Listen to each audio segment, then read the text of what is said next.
For years, the federal government has been laying the groundwork to get wind turbines spinning off Oregon's southern coast.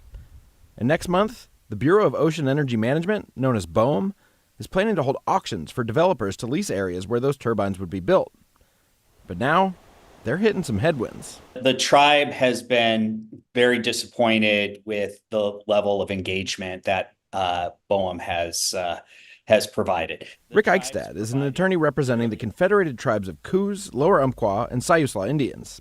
Last week, he filed a lawsuit asking a judge to halt the sales. Eichstad alleges that BOEM's environmental review didn't look at the long-term impacts of offshore wind.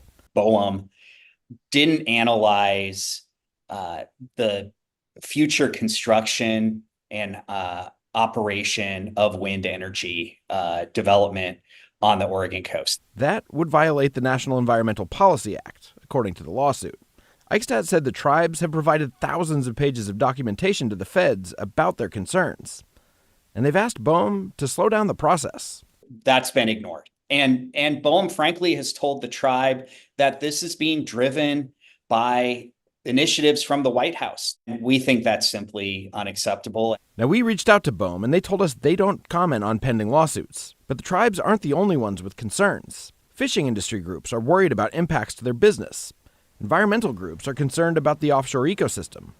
And locals worry that, with an influx of workers, an already strained housing supply could be pushed to the brink. We think the tribe, commercial fishing interest, coastal communities, and all Oregon residents deserve to know what are the impacts associated with wind energy? What are the trade-offs?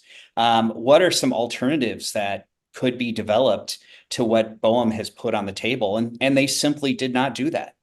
Now, the timeline BOEM has laid out does call for several more years of environmental review after the auctions. So I asked Eichstad why that isn't enough. If we're waiting till after leases are sold, those studies are going to be done by folks who have a vested financial interest in seeing a certain outcome. Eichstad didn't mince words. The tribe's goal in all this is to halt the auction. We will be acting to try to stop it. And it'll be up to the judge whether or not, he believes that's the right course of action. And with the sales scheduled for October 15th, the courts will have to decide quickly. Cale Williams, KGW News.